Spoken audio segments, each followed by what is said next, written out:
Umayya হযরত বেলাল রাদিয়াল্লাহু তাআলা আনহুর জিহ্বাটারে টান দিয়া বের কইরা এই জিহ্বার মধ্যে পেরেক ঢুকায়া দিছিল, জিহ্বার মধ্যে পেরেক ঢুকায়া দিছিল। যেই জিহ্বায় আল্লাহ আল্লাহ জিকির কয় এই জিহ্বা আমি রাখবো না কয়ে পেরেক ঢুকায়া দিছিল। এজন্য হযরত বেলালের মুখে একটু সমস্যা হইত, আশহাদু বলতে পারতেন না, বলতেন আসহাদু, শিন উচ্চারণ করতে পারতেন না, শিনটা ভালো করে উচ্চারণ হতো না।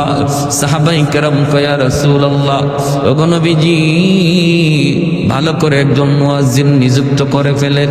নবী সাহাবায়ে কেরামের পরামর্শ নিয়া অন্য একজন সাহাবীকে মুয়াজ্জিন নিযুক্ত করে দিলেন। এশার নামাজের পরই নবী বলেন, বেলাল ফজর থেকে আর আযান দেওয়া লাগবে না। এই কথা শুনতেই যেন বেলাল হাবশির মাথায় আসমান ভেঙে পড়ল। এশার নামাজ পড়ে সবাই যার যার ঘরে চলে যায়, কিন্তু মসজিদে নববী থেকে গেলেন না শুধু একজন, তিনি আর কেউ নন, তিনি হলেন বেলাল হাবশি। মসজিদ নববীর কোনায় খাম্বার কিনারায় বইসা বইসা চোখের পানি জড়ে আল্লাহর কাছে কান্দে আর কয়, মালিক ও মালিক, তোমার হাবিব আমারে মুয়াজ্জিনের চাকরি থেকে বাতিল করে দিছি। ও মালিক, আমি তোমার হাইকোর্টে আমি আবেদন করলাম, আপিল করলাম হাইকোর্টে, নিম্ন আদালতে আমার চাকরি বাতিল, উচ্চ আদালতে আমি আপিল করলাম। মাওলা, এই শিন উচ্চারণ করতে পারি না কেন? আল্লাহ, তোমার নাম নেওয়ার কারণে আমার জিহ্বায় পেরেক মারছি, এজন্য আমি শিন উচ্চারণ নিতে পারি না। এটা তো আমার কোনো দোষ না। আল্লাহ, হয় তুমি আমার জিহ্বা ভালো করে দাও, নতুবা আজান বদলায়া দাও। আল্লাহু আকবার। হয় মালিক আমার জিহ্বা তুমি ভালো করে দাও, নতুবা আমি যেভাবে বলি এইভাবে আজান বানায়া দাও। আল্লাহু আকবার, আল্লাহু আকবার। কত বড় আবদার আল্লাহর দরবারে। আল্লাহ পাক রব্বুল আলামিন তার হাবিবকে জানিয়ে দিয়েছেন, বন্ধু আজানও বদলিবে না, আমার বেলালের জিহ্বা যেভাবে আছে এইভাবেই থাকবে, জিহ্বাও ভালো হবে না। আমি আল্লাহর নাম নেওয়ার কারণে জিহ্বা যে ক্ষত, এই ক্ষত আমি আল্লাহ বেলালের হাসরের মাঠে দেখতে চাই। হাসরের মাঠে বেলাল আমাকে ওই জিহ্বা দেখাবে, যেমন অবস্থায় আছে অবস্থায় থাকবে, আজানও বদলিবে না। ভাইয়েরা বন্ধুরা, ফজরের আজান দিলেন অন্য একজন মুয়াজ্জিন। আজান তো হয়ে গেল, নামাজের টাইম হয়ে গেল। আমার নবী মায়ের নবী তিনি বের হয়েছেন হুজরা থেকে নামাজ পড়াবেন মসজিদে নববীতে। সাহাবায়ে কেরাম সবাই অপেক্ষায়, মায়ের নবী হুজরা থেকে বের হয়েছেন নামাজ পড়াবেন, কিন্তু সূর্য তো ওঠে না, রাত তো পোহায় না। ফজরের নামাজটা পড়তে হয় একটু রাত যখন শেষ হয়ে যায়, সুবহ সাদিকের পরে ফজর যখন শুরু হয়, একটু আকাশটা ফর্সা হওয়া শুরু করে, তখন সুন্নাম ফজরের নামাজ পড়া সুন্নাত। আমার নবী ওই সময়টার অপেক্ষা করেন, একটু আকাশটা ফর্সা হবে। কিন্তু না না, অন্যদিন যেই টাইমে আকাশ ফর্সা হয়ে যেত, আজ ওই টাইমে আকাশ ফর্সা হইতেছে না, অন্ধকার শুধু আরো বাড়তেছে, অন্ধকার শুধু বাড়তেছে। সাহাবায়ে কেরামের ভিতরে অস্থিরতা, আল্লাহর নবীর ভিতরে অস্থিরতা। ওই সকাল তো হয় না, আকাশ তো ফর্সা হয় না। আল্লাহর কাছে নবী জানতে চাইলেন, মালিক ও মালিক, কিয়ামত কি তুমি ঘটায় দিবা নাকি? আল্লাহ, কিয়ামত কি হয়ে যাবে নাকি বুঝতেছি না গো আল্লাহ, নাকি আমরা কোনো আযাবের সম্মুখীন? আল্লাহ বলে, বন্ধু কি হয়েছে? ওই মালিক, কেন এখনো সকাল হয় না, ফর্সা হয় না? ফজরের নামাজ তো পড়ব, কিন্তু এত অন্ধকারে কেমন করে নামাজ পড়ি? আল্লাহ, ফজরে আজান বুঝি হয়, এখনো বুঝি ফজরের টাইম হয় নাই, ফর্সা হয় নাই। জিবরাইল আমিন দ্রুত নেমে এসে মায়ার নবীকে জানায় দিলেন, নবী গো, কেমন করে সকাল হবে গো নবী? মদিনার মসজিদে ফজরের আজান তো এখনো হয় নাই। আল্লাহ নবী বলে, ভাই জিবরাইল, অন্য দিনের চেয়ে আজান তো আরো সুন্দর আজান হয়েছে, শুদ্ধ করে আজান হয়েছে, শুদ্ধ করে আজান। জিবরাইল আমিন কই, নবী গো, জানি না, তবে অন্য দিনের আজান আমরা আসমানের ফেরেশতারাও শুনতে পাইতাম, শুধু আমরা না, আরশের মালিক আরশে বইসা শুনতেন। কিন্তু আজ ফজরে আজান আমরা আকাশের ফেরেশতারা শুনি নাই, আল্লাহ নিজেও শুনে নাই। এজন্যই রাত শেষ হইতেছে না। ওগো নবীজি, বেলাল আযান না দেওয়া পর্যন্ত রাত কিন্তু পোহাবে না। মায়ার নবী, দয়ার নবী কয়, বেলাল, আমার আল্লাহর কাছে এত দাবি হয়ে গেছে বেলাল, আমরা তো বুঝতে পারি নেই রে বেলাল, দ্রুত আযান দাও। বেলাল আযান দিলেন, রাত পোহালো, দিনের আভাস দেখা গেল। জোরে করুন সুবহানাল্লাহ। রমজান শরীফ, মায়ার নবী সেহরি খাইতেছেন। রমজানে সেহরি খাওয়া কি সুন্নত, ঠিক না? সেহরি খাওয়া সুন্নত। একটা খেজুর হইলেও একটু সেহরি খাবেন, সুন্নত আদায় হবে। তবে যদি কেউ সেহরি না খায় রোজা হবে না তা না। সেহরি যদি কেউ ঘুমের তালে খাইতে না পারে রোজা হবে। উনি যদি রোজা রাখতে চায় রোজা রাখতে হবে, রোজা রাখতে চায় না রোজা রাখতে হবে। সেহরি না খাইলেও রোজা রাখতে হবে, তবে সেহরি খাওয়াটা সুন্নত, বহুত বড় সুন্নত। এই সেহরির টাইমটা উম্মতে মুহাম্মদীর জন্য আল্লাহ পাক স্পেশাল একটা সুযোগ দিচ্ছেন, যেটা আগের উম্মতের ছিল না, এমনকি ইসলামের শুরুতে ছিল না। মায়ার নবীর কাছে যখন রমজানের বিধান নাজিল হয়েছে তখন রোজার সিস্টেম ছিল অন্যরকম। সিস্টেমটা কেমন ছিল?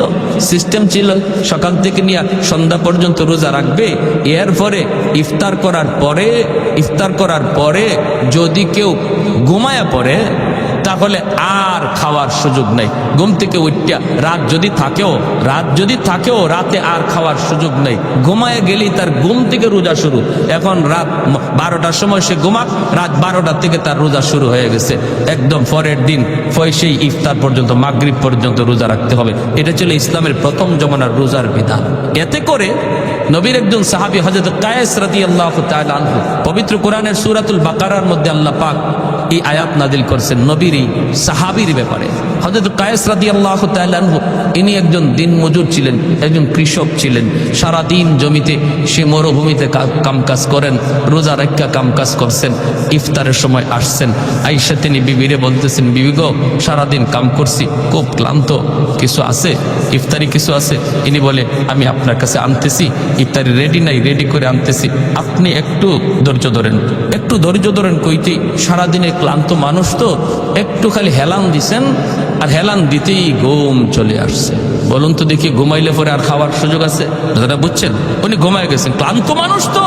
দেখবেন রিক্সাওয়ালা মানুষ রমজান মাসে রিক্সা চালায় হঠাৎ করে একটা গাছের নিচে যখন ক্লান্ত হইয়া মাথাটাকে হাতটারে বালিশ বানায় যখন খালি শোয়, নাক ডাকায় ঘুমাইতে শুরু করে, ঠিক না? ঘুমায় যায়। তো উনি ঘুমায় গেছে। বিবি সাহেব আসছে, আইসেই যখন দেখে বিবি স্বামী ঘুমায় গেছে, ইন্না লিল্লাহি ওয়া ইন্না ইলাইহি রাজিউন, তখন উনি ঘুম থেকে লাফ দিয়ে উঠছে। দুজন হাত পা সেইরা একদম অসহায় হয়ে দাঁড়ায় রয়েছে। বিবি সাহেব কাঁদতেছে, স্বামী গো, এখন তুমি কেমনে রোজা রাখবা? রোজা তো রাখবাই, তুই রোজা রাখতে গেলে এখন অবস্থাটা কি হবে? সারাদিন গেছে, তুমি কিছু খাও নাই, এখন ইফতার করবা, একটু দেরি হইতে তুমি ঘুমায় গেলা, ঘুমাইছো তো, এখন আর তোমার খাওয়ার সুযোগ নেই, এখন কেমনে কি করবা? ইনি না খাইয়া এই রাত থেকেই রোজা রাখা শুরু হয়েছে। সারাদিন ক্ষুধার্ত, তৃষ্ণার্ত, আবার সারা রাত গেল না খাওয়ায়। পরের দিনও রোজা শুরু হয়ে গেছে।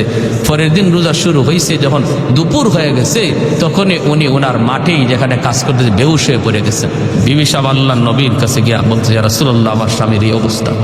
আল্লাহর নবী, রহমতের নবী, আল্লাহর কাছে আবদার করলেন, মালিক, আমার উম্মতের জন্য বিধানটা কঠিন হয়ে গেছে, আল্লাহ একটু আসান করো।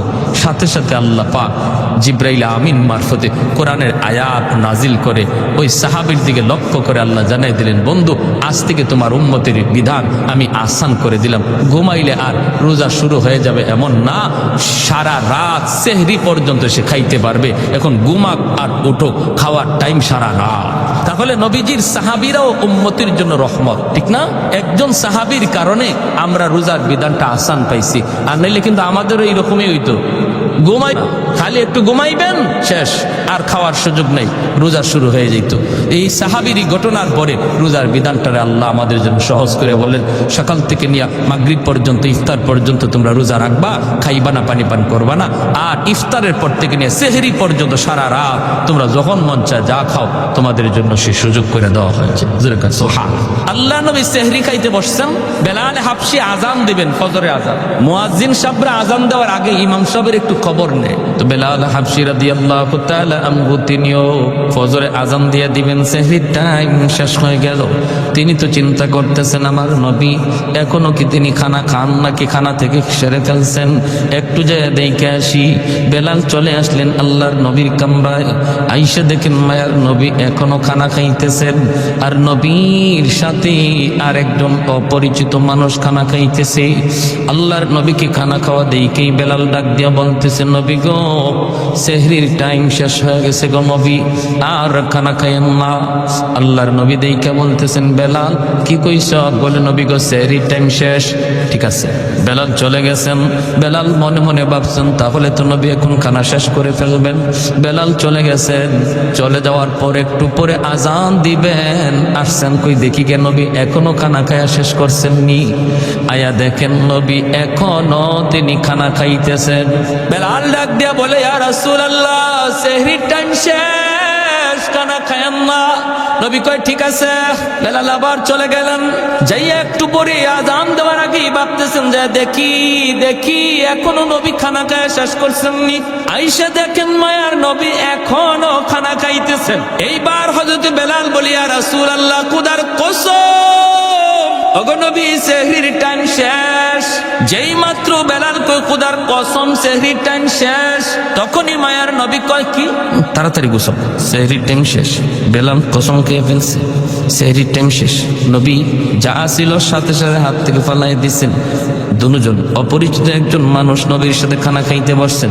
সেই অপরিচিত মানুষ আর কেউ নন, তিনি হলেন জিব্রাইল আমিন, ফেরেশতাদের সর্দার জিব্রাইল আমিন মায়ার নবীর সাথে সেহরি খাইতেছেন। ওই অবস্থায় দুজনে খানা বন্ধ করে দিলেন। এরপরে নবী ফজরের নামাজ পড়ালেন, নামাজ পড়ে নবী মিম্বরে বসলেন। বৈশাই নবী ডাক দিলেন, বেলাল কাছে আসো। কাছে আইনে বলেন, বেলাল প্রথমবার যখন তুমি বলছো নবী গো সেহরির টাইম শেষ, কিন্তু জিব্রাইল আমারে বলতেছেন নবী গো সেহরির টাইম আরো আছে, খান। সুবহানাল্লাহ কইতেন না? তুমি বলছো সেহরির টাইম শেষ, জিব্রাইল আমারে কয় না আছে টাইম, খান। দ্বিতীয়বার যখন তুমি বলছো সেহরির টাইম শেষ, তখনও জিব্রাইল বলেন না গো নবী আরো আছে, খান। তৃতীয়বার তুমি যখন বলছো সেহরির টাইম শেষ, তখনও টাইম ছিল, কিন্তু যখনই তুমি কসম করে ফেলছ কসম খোদার সেহরির টাইম শেষ, তখন আল্লাহ পাক রব্বুল আলামিন কে জিব্রাইল যদিও সেহরির টাইম শেষ ছিল, কিন্তু আমার বেলাল কসম খেয়ে ফেলছে। আমার বেলালের দাম আমি আল্লাহর কাছে কি পরিমাণ জানো না?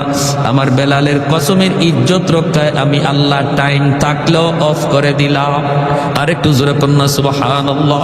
ছিল টাইম, আরো ছিল খাওয়ার সুযোগ ছিল, কিন্তু বেলালের কসমের ইজ্জত রক্ষায় আল্লাহ টাইমটারে অফ করে দিছে। যেরকম সুবহানাল্লাহ।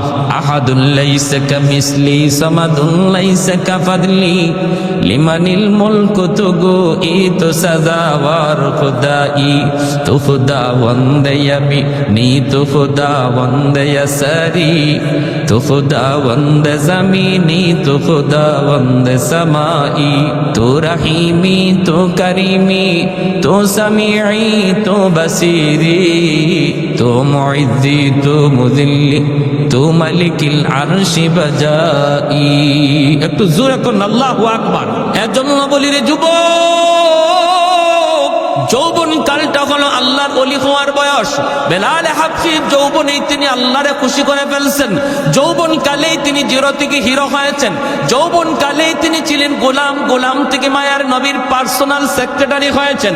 যৌবন কালেই বেলাল মসজিদে নববীর মুয়াজ্জিন হয়েছেন। আল্লাহু আকবার জোরে কর। তোমার যৌবন কালটা হলো আল্লাহকে খুশি করার বয়স।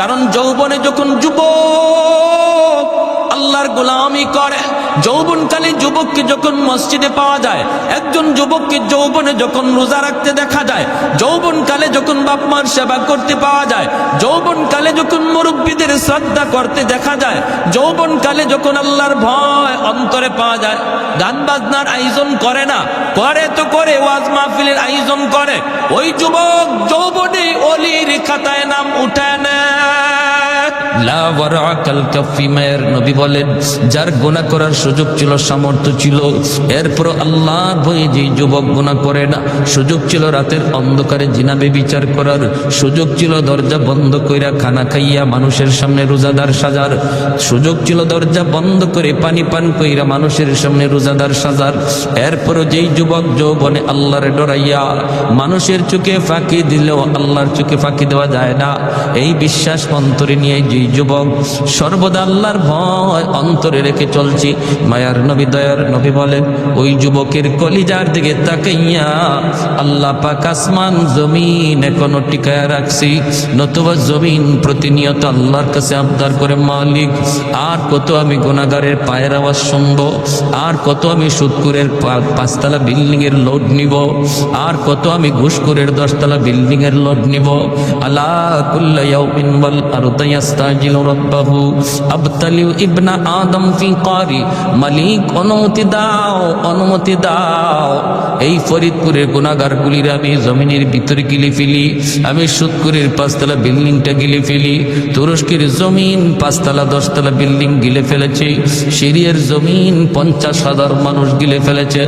আল্লাহ পাক বলে হাদিসে কুদসি, আল্লাহ পাক বলে শুধু তুরস্ক আর সিরিয়ার জমিন নয়, বাংলার জমিন, ফরিদপুরের জমিন, সিলেটের জমিন, সর্বকালের সর্বযুগের সর্ব জায়গার জমিন আল্লাহর কাছে আবদার করে মালিক আর কত আমি গুনাহগারের পায়ের আওয়াজ শুনবো, আসবিরু ইলা মাতা আসবিরু, ধৈর্য ধরবো তো আর কতকাল ধৈর্য ধরবো। আল্লাহ বলেন ওয়াল বাহরা ইস্তাজিলু রাব্বাহু, সাগর মহাসাগর গুলো এমন প্রতিনিয়ত আবদার করে ও মালিক আমি কক্সবাজার সমুদ্র সৈকত, ওই কক্সবাজার সমুদ্র সৈকতের পারে আইসা নাফরমান কত গুনাহ করে, আমি সমুদ্র আর কত দেখব, আর কত আমি গুনাহগারের গুনাহ দেখব গো মালিক, আমার পারে আইসা তোমার কত গোলাম আমার দিকে তাকায় সুবহানাল্লাহর জিকির করে, তোমার কুদরত নিয়ে ভাবে, কিন্তু কত নাফরমান সাগরের পারে আইসা গুনার আয়োজন করে। ও মালিক এই গুনাহগারগুলি জমিনে নাপাক করে ফেলেছে, আমাকে অনুমতি দাও আমি পানি নাপাক জমিন পাক বানায় দিই। আল্লাহ পাক রব্বুল আলামিন বলে চুপ কর, এ জমিন থাম থাম, আমি আল্লাহ দেখতেছি এই জমিনে কেমন অন্যায় হয়, আমি আল্লাহ দেখতেছি এই জমিনে কেমন অন্যায় হয়, কেমন অপরাধ হয়, কেমন গুনাহ হয়, কেমন জুলুম হয়, এরপরও আমি কেন ধরি না জানো নি? কারণ এই মানুষকে আমি আল্লাহ বড় আদর করে বানাইছি, এই মানুষকে আমি আল্লাহ বড় আদর করে বানাইছি। আসমান আল্লাহ বানাইছেন কুন ফায়াকুন বইলা, জমিন আল্লাহ বানাইছেন কুন ফায়াকুন বইলা, ফেরেশতা আল্লাহ বানাইছেন কুন ফায়াকুন বইলা, কিন্তু আমারে আপনারে আল্লাহ পাক কুন ফায়াকুন বইলা বানায় নাই। আমারে আপনারে যখন আল্লাহ বানাইছে, আল্লাহ বলে খালাকতু বিয়াদাইয়া, আমি আল্লাহ আমার নিজের হাত দিয়া বান্দা বান্দিরে বানাইছি, কারণ এই চেহারার মধ্যে এত দামি কপাল, এই কপাল দিয়া বান্দা আমার কুদরতি কদমে সেজদা দিবে, এই কপালটার এত দাম, এই কপাল ফেরেশতাদের হাতে বানাইলে হয় না, এই কপাল কোন ফায়াকুন বললো হয় না, আমি আল্লাহ নিজের হাতে বানাইছি। এই জমিনের মধ্যে এখনো এমন 4টা শ্রেণী আছে, লাউলা মাশাইখু রুক্কা ওয়াশ শাবাবু খুশা ওয়াল আতফালু রুদ্দা ওয়াল আনআমু রুদ্দা। আল্লাহ বলে এখনো জমিনের ভিতরে এমন আমার কিছু বান্দা বান্দি আছে, চুল দাড়ি তার সাদা হয়ে গেছি, কোমরে তার ব্যথা, হাঁটুতে তার ব্যথা, আমি আল্লাহর কদমে সেজদা দিতে তার কষ্ট হয়, এরপর কষ্ট করে করে আমি আল্লাহকে সেজদা দেয়, তার সেজদার দিকে তাকাইলে জমিনের প্রতি আমি আল্লাহর মায়া লেগে যায়। ওয়াশাবাবু খুশা, আল্লাহ বলে 2 নম্বর কোন জমিনে এমন কিছু যুবক যৌবনের পাগলামি করে না, গুনার আয়োজন করে না, নানা যৌবনে তার মাথায় টুপি পাওয়া যায়, যৌবনে তার মুখে দাড়ি দেখা যায়, যৌবনে তার মসজিদে পাওয়া যায়, যৌবনে তার রমজানে রোজা রাখতে দেখা যায়, যৌবনে মুরব্বিদের শ্রদ্ধা করতে পাওয়া যায়, যৌবনে আলেমদেরকে তাজিম করতে দেখা যায়। ওই যুবকের কলিজার দিকে যখন আমি আল্লাহ তাকাই, তখন এই গুনাহগার জমিনের প্রতি আমি আল্লাহর মায়া লেগে যায়। এজন্য বলি যুবক, যৌবন কালটারে অনেক মূল্যায়ন করো। যত আল্লাহর ওলি হইছেন এই জমিনে সবাই ওলি হইছেন যৌবন কালে। যৌবন কালেই সবাই অলির খাতায় নাম লেখাইছেন। অতএব নিয়ত করো, রমজানের রোজা একটাও ছাড়বো না, তারাবির নামাজ আমি ছাড়বো না। রমজানে আমার আল্লাহ নারাজ হয় এমন কোনো কাম করবো না। যখনই তুমি এমন নিয়ত করবা, এমন নিয়ত করবা, সাথে সাথে আল্লাহ পাক রব্বুল আলামিন তোমার উপর খুশি হয়ে যাবে। আর মুরব্বীদের সাথে বেয়াদবি করবা না, কারণ সাদা দাড়ি সাদা চুল মুরব্বী আল্লাহর কাছে বড় দামি, বড় দামি। মুরব্বী বাবাজি যখন আল্লাহর কাছে হাত উঠায়, আল্লাহ বলে তখন আমার লজ্জা লাগে, লজ্জা। আলী রাদিয়াল্লাহু তাআলা আনহু একজন মুরব্বীর শ্রদ্ধা করছিলেন কেমনে? মসজিদে নববীতে নামাজের জন্য রওনা দিয়েছেন। চিকন একটা গলি, এই গলির মধ্যে একজন মুরব্বী লাঠিতে বর দিয়া কোমরটা বাঁকা হয়ে গেছে মুরব্বীর। আস্তে আস্তে গলি পার হইতেছি। হযরত আলী মনে মনে ভাবেন, আমি যদি আমার মায়ার নবীকে নামাজের প্রথম রাকাতেই পাইতে হয় তাহলে আমার একটু দ্রুত যাওয়া লাগবে। আর দ্রুত গেলে মুরব্বীকে একটু ধাক্কা দিতে হয়, চাচা আমার একটু সাইড দেন, একটু সাইড দেন, এইভাবে চাপ দিয়ে যাইতে হয়। হযরত আলী কয়, না, মুরব্বী হওয়ার কারণে আমার আল্লাহর কাছে বড় দামি। আল্লাহ যারে সম্মান দেয় আমিও তারে সম্মান দিব। লাগলে আমার এক রাকাত নামাজ ছুটে যাবে। মায়ার নবী মসজিদে নববীতে নামাজে দাঁড়ায় গেছেন। আল্লাহ নবী রুকুতে চলে গেছেন। আলী তো ওই মুরব্বীর পিছনে পিছনে আস্তে আস্তে আসতেছেন। এই দিকে আমার মায়ার নবী রুকুতে গেলেন। রুকুতে যাওয়া মাত্রই, রুকু থেকে মাথা উঠানোর আগেই আল্লাহ জিব্রাইলে আমিনকে পাঠিয়ে দিলেন। জিব্রাইলে আমিন এসে বলতেছে, ইয়া রাসূলুল্লাহ, ইয়া হাবিবাল্লাহ, ওগো নবী মাথা উঠায়েন না গো নবী, মাথা উঠায়েন না, রুকু থেকে মাথা উঠাবেন না, কারণ আপনার আলী এখনো রাস্তায় নামাজে শরীক হতে পারে নাই। আল্লাহ নবী অবাক হয়ে গেলেন, রুকুতে ঘটনা কি? আলী নামাজে শরীক হইতো পারছে না বিদায় নবীর রুকু আল্লাহ লম্বা করতে কয়। এইবার মায়ার নবী, দয়ার নবী, তিনি তো রুকু লম্বা করতেছেন। আর জিব্রাইল আমিন কয়, নবী গো, আমি যখন আপনাকে বলবো তখন মাথা উঠাবেন। নবী তো লম্বা রুকু শুরু করে দিলেন। সাহাবাই কেরামও পিছনে পিছনে তারা লম্বা রুকু করতেছেন, লম্বা রুকু করতেছেন। এইভাবেই রুকু চলছে লম্বা রুকু। হঠাৎ করে জিব্রাইল আমিন ডাক দিয়ে কয়, মায়ের নবী গো, এইবার মাথা উঠান, আপনার আলী নামাজে শরীক হয়ে গেছে। একটু জোরে কোন সুবহানাল্লাহ।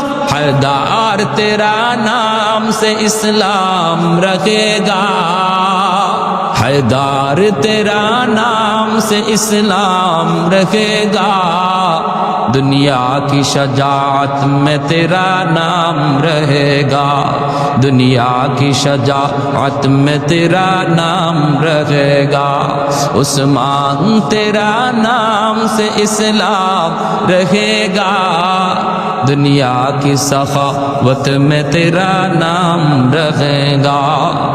আল্লাহ নবী রহমতের নবী নামাজ শেষ কইরা মিম্বরে বসে ডাক দিলেন, আলী এদিকে আসো। নবীজির মনের মধ্যে আলীর প্রতি একটু জিদ জন্মেছে।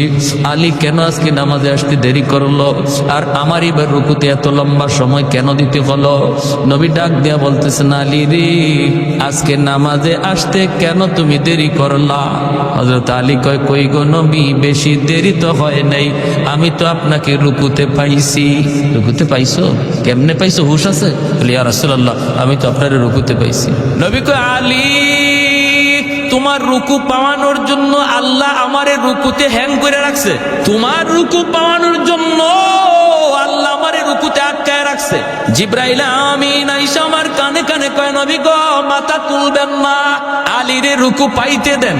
হযরত আলী রাদিয়াল্লাহু তাআলা আনহু অবাক হয়ে গেলেন, ইয়া রাসূলুল্লাহ, এত বড় ঘটনা ঘটছে, আমি নবী গো, আমি তো জানি না। আল্লাহ নবী বলে, জানতে হবে না, আগে বলো রাস্তায় কি হয়েছে একটু কও। এইবার হযরত আলী কয়, নবী গো, আমি তো নির্ধারিত সময় বের হয়েছি জামাত ধরার জন্য, কিন্তু চিকন গলিটার ভিতরে একজন মুরব্বী, এই মুরব্বী মানুষের সম্মান করতে যায় আমার একটু দেরি হয়ে গেছে। আল্লাহর নবীর চোখ থেকে দর দর করে পানি পড়ে। নবী কান্দে আর কয়, আলী রে, দেখ, সাদা দাড়ি সাদা চুল, দুর্বল মুরব্বী মানুষকে সম্মান করলে আল্লাহ কত সম্মান তোমার বাড়ায়া দিছে। যেই দুনিয়াতে মুরব্বীকে সম্মান করবে